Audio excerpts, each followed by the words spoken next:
Aswang, good morning. Luto tayo ng ulam ni Mamita na pritong isda para sa tanghalian na yan.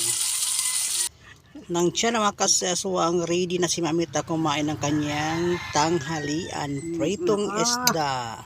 Bagong lung ang gali. Isa sa mga favorite ni Mamita na mga isda. Mahilig kasi si Mamita na mga pulang isda. Yan, oh. Sarap ng kain. Special isda. Oh.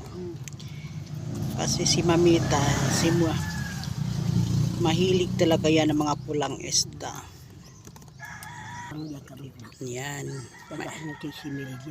Bagong luto yan Mamita. Yan, nagsimula si Mamita sa pagkuha ng isda.